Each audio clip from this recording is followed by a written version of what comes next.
तुम्ही एनडीए मधले घटक पक्ष आहात, त्यामुळे तुमचा योग्य सन्मान राखला जाईल। माननीय एकनाथ शिंदेजींची परवाच मी भेट घेतली होती। कुठलाही नाराजीचा सूर नाही आहे। काल माननीय अमित भाईकडे नगर विकास खातं आणि केंद्र सरकारच्या समन्वयाचे काही विषय आणि एनडीए म्हणून एक महत्त्वाचे नेते म्हणून त्यांनी भेट घेतली आणि आपली हीच एनडीएची परंपराच आहे की माननीय अमित भाई, माननीय प्रधानमंत्री मोदी सोबत आमचे एनडीएचे घटक नेते महिन्यात 2 महिन्यातनं 3 महिन्यातनं एकदा भेटत राहतात। त्यामुळं हा कपोलकल्पित या ठिकाणी बातमी केलेली आहे की एकनाथजी नाराज आहे, ते या ठिकाणी आमच्या पक्षाकडनं नाराज आहे। मला वाटतं की ह्या बातम्या अशा नुसत्या संभ्रम तयार करणाऱ्या आहेत। एकनाथजीचा खरा जो भेटण्याचा उद्दिष्ट होतं ते केवळ महाराष्ट्रामध्ये महायुती ही त्या ठिकाणी जसं विधानसभेमध्ये लोकसभेमध्ये महायुतीमध्ये महाराष्ट्र 51% मतांनी आम्ही जिंकला, तसा 2/3 बहुमताने महाराष्ट्र जिंकायला पाहिजे आणि आमची महायुती ही प्रचंड मजबूत राहिली पाहिजे। विकसित भारताचा संकल्प जो मोदीजींनी केला त्या संकल्पाला महायुती उभी राहिली पाहिजे आणि देवेंद्र फडणवीसजीच्या विकसित महाराष्ट्राच्या संकल्पाला मजबूतीने आपण समोर गेलं पाहिजे। एकनाथ शिंदेची ही भूमिका आहे। मित्र पक्षांच्या नेत्यांना पक्षप्रवेश देताना काय नियम आता महायुतीत ठरलेला आहे? कारण की ती एक किनार होती की आमदार नाराज होते शिंदे गटाचे, त्याच्यानंतर एकनाथ शिंदे यांचा दिल्ली दौरा, त्यामुळे ह्या सगळा कयास लावला जातो। नाही, मला असं वाटतं की आम्ही वरच्या सर्व नेतृत्वाने म्हणजे देवेंद्रजी, एकनाथजी आणि अजितदादा आणि मी सुद्धा समन्वय समितीत आहे एनडीएच्या, त्या समिती हेच ठरलं आहे की कुणाचाही पक्षप्रवेश करायचा नाही।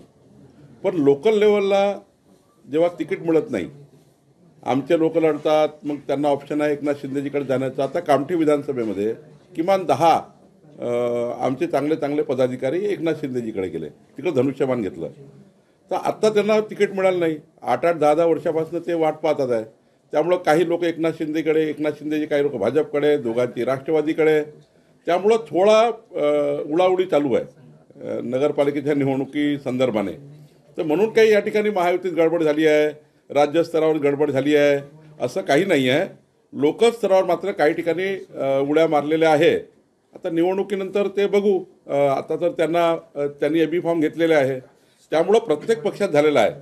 काही राष्ट्रवादीचे लोक भाजपमध्ये आले, भाजपचे एकनाथजीकडे गेले, एकनाथजीचे भाजपकडे आले, त्यामुळं हे काही तिन्ही पक्षात झालं आहे।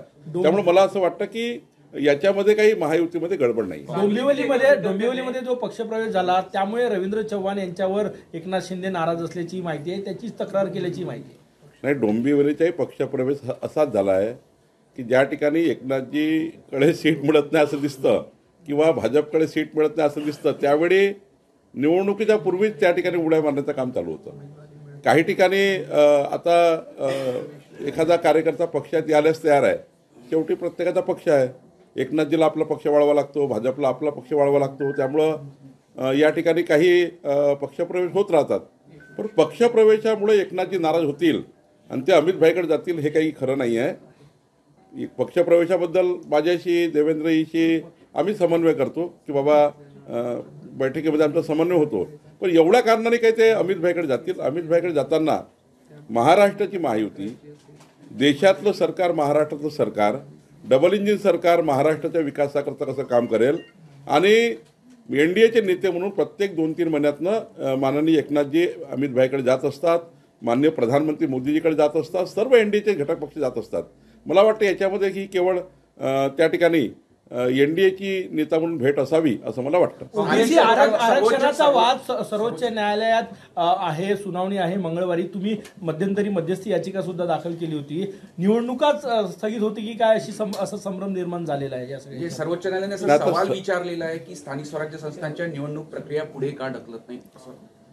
मला असं वाटतं की जो काही सुप्रीम कोर्टाचा निकाल आला 31 जानेवारीपर्यंत सर्व निवडणुका घ्यायच्या आहेत। आता निवडणूक आयोगाने राज्य सरकारने जे काही आरक्षण दिलं आहे ते आरक्षण हे 27% ओबीसी आणि सर्व मिळून आरक्षण दिलं आहे। ओबीसीचं 27% आरक्षण कायम राहिलं पाहिजे ही कायम भूमिका देवेंद्र फडणवीसजींच्या आणि आमची सर्वांची आहे, एनडीएची आहे। महायुतीची आहे. त्यामुळे 27% ओबीसी आरक्षणाला धक्का लागू नये हीच मांडणी आमची सुप्रीम कोर्टामध्ये आहे. आणि मला वाटतं माननीय सुप्रीम कोर्टाने जसं 31 जानेवारीच्या आत निवडणुका घ्यायला सांगितल्या त्याच पद्धतीवर जे 27% ओबीसी आरक्षणही सुप्रीम कोर्ट कायम ठेवल असा मला विश्वास आहे. काँग्रेसचे लोक आलेले आहेत इथे. 10वी मध्ये शिकणाऱ्या एका विद्यार्थ्याने शिक्षकाच्या जाचाला कटाळून रेल्वे प्लॅटफॉर्मवर जी आहे ती आत्महत्या केली आणि त्यांनी न्यायाची जी आहे ती मागणी एका पत्रातून केली आहे. सांगलीतील विद्यार्थ्यांनी दिल्लीमध्ये त्याची कारवाई केंद्र सरकारचे आमचे रेल्वे मंत्री असतील, केंद्रातले आमचे सरकार असेल आणि आमचे या ठिकाणी राज्य सरकारी असेल, कोऑर्डिनेट करून त्या ठिकाणी कारवाई होईल. राजेंद्र मुठे आलेले पुणे आहेत. जमीन घोटाळ्या प्रकरणी राजेंद्र मुठे समितीचा जो अहवाल आहे त्यात स्पष्टपणे 2-3 गोष्टी म्हटलेल्या आहे की एक तर मुद्रांक शुल्क 34चं उल्लंघन झालं आहे, मुद्रांक अधिनियम 34चं शासनाचं महसूल नुकसान झाल्याचं त्यांनी म्हटलेलं आहे आणि याच्यात बराच ठपके पण ठेवण्यात आले. या अहवालात राजेंद्र मुठे नावाची समिती कधी नव्हतीच, त्यामुळं तुमचा अहवाल काय मला माहिती नाही. पण जेव्हा हा घोटाळा उघडकीस आला तेव्हा आमचे जमाबंदी आयुक्त सुभाष दिवसे यांनी एक समिती तयार केली, प्राथमिक समिती तयार केली. आम्हाला तातडीने ज्या अधिकाऱ्यांनी चुकीचं केलं त्यांना निलंबित करायचं होतं, त्यांना नोकरीतून बाजूला करायचं होतं. जे प्राथमिक आम्हाला दिसतं ज्या व्यवहारामध्ये गुंतलेले लिहून देणारा आणि लिहून घेणारा आणि आमचा मुद्रांक अधिकारी यांच्यावर कारवाई करायची होती म्हणून प्राथमिक चौकशीचा रिपोर्ट घ्यायचा होता म्हणून स्थानिक लेवलला एक समिती तयार केली होती. त्या स्थानिक लेवलच्या समितीचा रिपोर्ट आला, त्यावर आम्ही पुढे गेलो. आत्ता महत्त्वाचं काय आहे, त्या स्थानिक समितीच्या रिपोर्टला आता बाजूला करून महाराष्ट्र राज्य सरकारने विकास खारगे अप्पर मुख्य सचिव यांची समिती तयार केली. त्यामध्ये 5 अधिकारी आहेत. तो जो रिपोर्ट तो महत्त्वाचा आहे. त्यामध्ये अंजली दमानियाजी त्या ठिकाणी त्या समितीसमोर जाणार आहे. वडेट्टीवारजींनी माननीय अंबादास दानवेजींनी काही पत्र सरकारला दिलं आहे, तेही आम्ही ऐकून घेऊ. आमच्या त्या ठिकाणी विभागीय आयुक्त कलेक्टरचं म्हणणं काय ते ऐकून घेऊ. ज्या तहसीलदारला आम्ही निलंबित केलं त्याने कुठल्या डॉक्युमेंटवर हे त्याला मदत केली या व्यवहाराला ते तपासून बघू. निलंबित जो आमचा मुद्रांक अधिकारी आहे त्यांनी कशा प्रकारे डॉक्युमेंट दाखवलं ते आम्ही तपासून बघू. शेवटी ही समिती महत्त्वाची आहे. विकास खारगे समितीचा रिपोर्ट आल्या यामध्ये मग अंतिम कारवाया कुणावर करायच्या, व्यवहार कसा रद्द करायचा, व्यवहार रद्द करणार आहोत आम्ही. व्यवहाराला पुढे जाऊ देणार नाही आम्ही. व्यवहार रद्द केल्याशिवाय त्या जमिनीवरचे हितसंबंध कमी होणार नाही. आता हितसंबंध आले जमिनीमध्ये प्रायव्हेट माणसाचे, तर गव्हर्नमेंट जमिनीवर हितसंबंध नको म्हणून आम्ही व्यवहार रद्द करू. 42 कोटीची नोटीस दिली आहे, त्या नोटीसवरही त्या ठिकाणी पुढे जाऊ. पण निश्चितपणे कोणी सुटणार नाही याची काळजी आमचं सरकार घेईल. मुंबई महानगरपालिकेच्या क्षेत्रामध्ये 400 वरून 600 रिडेव्हलपमेंट संदर्भामध्ये मोठा निर्णय घेतला आहे. मुंबईमध्ये ज्या स्कीम्स रिडेव्हलप होतील 400 वरून 600 मोठा ऐतिहासिक निर्णय आहे. महसूल मंत्री म्हणून तुमची प्रतिक्रिया काय? हे ऐतिहासिक पाऊल आहे सरकारचं. माननीय मुख्यमंत्री देवेंद्र फडणवीसजी यांना मुंबईतील भाडेकरू नागरिकांनी मोठ्या प्रमाणात निवेदन केले होते की भाडेकरूवरनं आम्हाला जेव्हा घर मिळतं, जेव्हा आम्ही रिडेव्हलपमेंटमध्ये जातो तर भाडेकरूंना घर देताना 400 फुटापर्यंत नियम होता की मुद्रांक घ्यायचे नाही. पण आता राज्य सरकारने निर्णय घेतला की आता 600 फुटापर्यंत भाडेकरूंना घर दिलं तर आता मुद्रांक लागणार नाही. हा निर्णय मुंबई उपनगरामध्ये संपूर्ण भाडेकरू जे राहतात त्यांच्या अत्यंत महत्त्वाचा निर्णय त्यांच्याकरता आहे. जेवढे भाडेकरूंना घरं मिळणार आहेत त्यांच्याकरता महत्त्वाचा निर्णय आहे. 600 फूटपर्यंत आता कुठलीच स्टॅम्प ड्युटी लागणार नाही.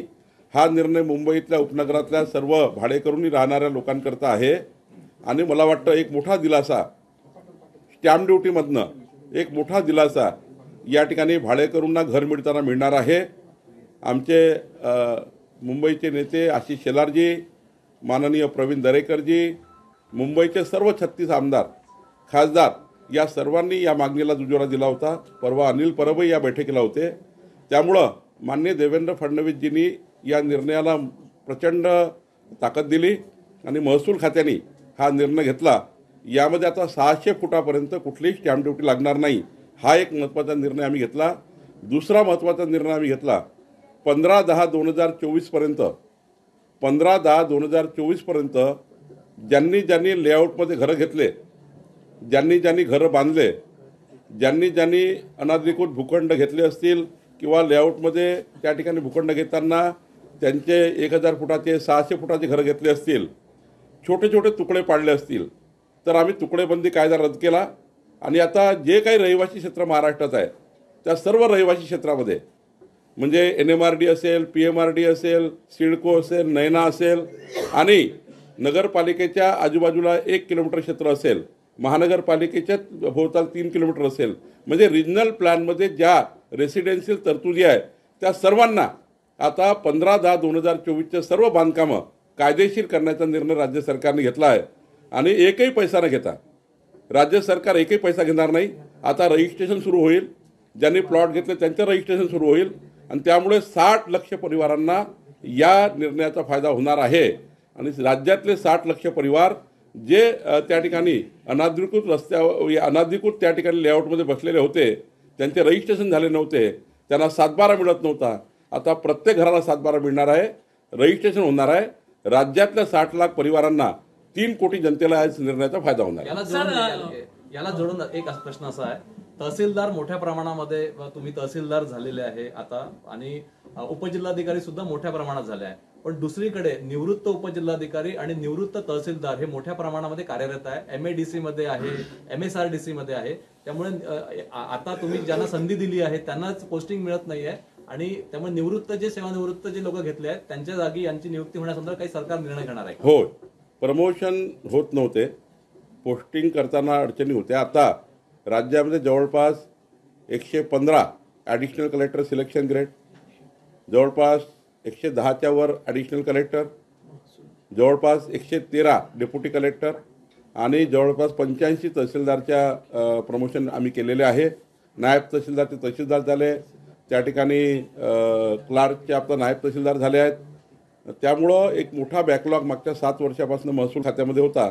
550 अधिकाऱ्याच्या वर्षभरामध्ये प्रमोशन आम्ही केले आहेत. त्यामुळं पहिला जेव्हा आमच्याकडे अधिकारी कर्मचारी नव्हते तेव्हा आम्ही रिटायर लोकांना घ्यायचो. आता आम्हाला पूर्ण त्या ठिकाणी आमची क्षमता आहे, त्यामुळे आता रिटायर लोक त्या ठिकाणी फार राहणार नाही. व्हर्टिकल 7/12 बाबत काही एक निर्णय येतोय का, काय नेमकं ते? या राज्यामध्ये व्हर्टिकल 7/12 योजना लागू होते आहे. आम्ही विधिमंडळासमोर येणार आहे, कायदा आणणार आहोत. एखाद्या प्लॉटवर उंच बिल्डिंग बांधली असेल तर ती बिल्डिंगचा जो जमीन आहे ती त्या मूळ मालकाच्या नावाने आहे आणि फ्लॅटची रजिस्ट्री झालेली आहे. अशा सर्व फ्लॅटना त्या जमिनीचा शेअर, ज्या जमिनीवर बिल्डिंग झाली आहे, ज्यांनी घर घेतलं असेल त्याचा शेअर जमिनीचा आणि प्रत्येक फ्लॅटचा प्रॉपर्टी कार्ड देण्याचा निर्णयाची कसा तो राहील याची समिती आम्ही तयार केली. अप्पर मुख्य सचिव ACS खारगे यांच्या अध्यक्षतेखाली समिती तयार केली आणि या मार्चपर्यंत आम्ही व्हर्टिकल 7/12 योजनेला त्या ठिकाणी अंतिम करू असं मला दिसत आहे. नागपूरमध्ये तुमचा जो प्रतिस्पर्धी पक्ष आहे काँग्रेसला मोठी गळती लागलेली आहे आणि काँग्रेसचे नेते जे आहेत सुनील केदार यांच्यावर विविध आरोप होत आहेत, अनेक लोक पक्ष सोडत आहेत. नाही, काँग्रेसमध्ये मी जेव्हा परवा वडेट्टीवारच्या सावलीमध्ये आणि ब्रह्मपुरीमध्ये पक्षप्रवेश झाले, परवा उमरेडमध्ये राजेंद्र मुळकच्या मतदारसंघात पक्षप्रवेश झाले, इकडे खाप्यामध्ये पक्षप्रवेश झाले, कन्हानमध्ये पक्षप्रवेश झाले. मी या सर्व जे पक्षप्रवेश झाले आधी आहेत त्यांच्या भावना मी विचारल्या. त्यांचं म्हणणं असं आहे की आमच्या पक्षात समन्वय नाही, आमच्या पक्षात कुणाकडे जायचे कळत नाही, आमच्या पक्षामध्ये कोणी कोणाला विचारायला तयार नाही. काही तर लोक असे म्हटले वडेट्टीवार नाना पटोलेचं तोंड पाहायला तयार नाही, नाना पटोले वडेट्टीवारचं तोंड पाहायला तयार नाही, दोघंही म्हणून सुनील केदार साहेबाला कोणी विचारत नाही, तिघंही म्हणून यशोमतीताईला कोणी विचारत नाही, चौघे म्हणून सपकाळला कोणी विचारत नाही आणि पाचही म्हणून राहुल गांधीला कोणी विचारत नाही. त्यामुळे त्यांची परिस्थिती वाईट झाली आहे. त्यामुळे हा जो असमन्वय आहे पक्षामध्ये, जे काही त्यांची दरी पडलेली आहे, कार्यकर्ता संभ्रमात आहे. म्हणून कार्यकर्ता एक संघ मजबूत भाजपमध्ये पक्षप्रवेश करते आहे. या ठिकाणी आमच्या पक्षामध्ये कार्यकर्त्याला प्रोटेक्शन आहे, कार्यकर्त्याला बोलता येतं, कार्यकर्त्याला चर्चा करता येतं. काँग्रेस पार्टीमध्ये कुणाकडे जाऊ हा प्रॉब्लेम आहे आणि त्यामुळं भाजपामध्ये पक्षप्रवेश होतात आहे. मी आपल्याला जबाबदारी सांगतो, 2029मध्ये महाराष्ट्रामध्ये सर्वात छोटी पार्टी काँग्रेस राहील अशी परिस्थिती काँग्रेसची आहे. मुंबई महापालिकेची निवडणुकीची जबाबदारी अजितदादांनी नवाब मलिक यांच्यावर दिली आहे, त्यामुळे भाजपमध्ये नाराजी असल्याचं शेलार यांनी ती नाराजी, त्यांच्या पक्षातला निर्णय काय करायचा त्यांचा अधिकार आहे. त्यांनी कोणाला जबाबदारी द्यायची त्यांना आम्ही डिक्टेट करू शकत नाही. पण जे काही नवाब मलिकांना अजितदादांनी त्यांच्या पक्षात घेतला आहे त्यांच्यावर असलेले आरोप प्रत्यारोप विचारात करून किंवा जे काही त्यांच्यावर गुन्हे दाखल झाले याचा विचार करून अजितदादा योग्य निर्णय घेतील. पण त्यांच्या पक्षाचा निर्णय घ्यायचा अधिकार त्यांना, आम्ही त्यांना डिक्टेट करू शकत नाही. अजितदादा योग्य निर्णय करतील. उरणमध्ये भाजपनं उर्दूमध्ये प्रचार पत्रक छापलेले आहे असा आरोप वारिस पठाण यांनी केलेला आहे. मोदींचा फोटो त्यावर आहे, देवेंद्रजींचा फोटो त्यावर आहे, उर्दूत आहे प्रचार पत्रक उरण नगर परिषद. कधी कधी जो मुस्लिम उमेदवार आम्ही उभा करतो, आता खरबीमध्ये मुस्लिम उमेदवार उभा केला आहे, तो आपल्या धर्मामध्ये मुस्लिम समाजामध्ये प्रत्येकाला समजलं पाहिजे मी उमेदवार आहे, मी कमळाचा उमेदवार आहे. याकरता स्थानिक लेवलला तिथला जो उभा असलेला उमेदवार काही पत्रकं आपल्या मुस्लिम भाषेमध्ये उर्दू भाषेत छापतो. त्याला आता तुम्ही कसं मनाई कराल? तो उमेदवार आहे, त्या उमेदवारानं छापलं, त्यांची भाषा छापली, कोणाला भाषेवरनं त्या ठिकाणी थांबवता येत नाही ना. आणि त्यामुळे मला वाटतं तिथल्या उमेदवारांनी केलेला तो प्रचार आहे. मुंबईमध्ये अंधेरी रेल्वे स्टेशनवर धर्मांतराचा एक प्रकार समोर आलेला आहे. एक व्यक्ती जो होता एका मुलीचं धर्मांतर करताना व्हिडिओ सोशल मीडियावर मोठ्या प्रमाणात व्हायरल झालाय. अशा अनुषंगाने राज्यात नाही, याच्यामध्ये तर आम्ही भूमिकाही कडक आहे. कोणी धर्मांतराकरता प्रवृत्त करणे, धर्मांतर करण्याकरता प्रवृत्त करणे हे योग्य नाही. जो असेल त्याला कडक कारवाई, आणि यानंतर कुणाची हिंमत होणार नाही धर्मांतरण करण्याची. याचंही त्या ठिकाणी आमचं पाऊल कडक आहे, आणि याकरता तुम्हाला मार्चच्या अधिवेशनात दिसेल की आम्ही या ठिकाणी कडक पाऊल घेतलेलं आहे. बाहेर मोठ्या संख्येने शिक्षक आपल्या भेटीसाठी आले. मागील 9 महिन्यापासून त्यांचा पगार थकीत आहे, त्यामुळे पगार मिळावा नाही, मी त्यांच्याशी चर्चा करणार आहे. त्यांचं निवेदन घेऊन मंत्री महोदयाशी बोलणार आहे.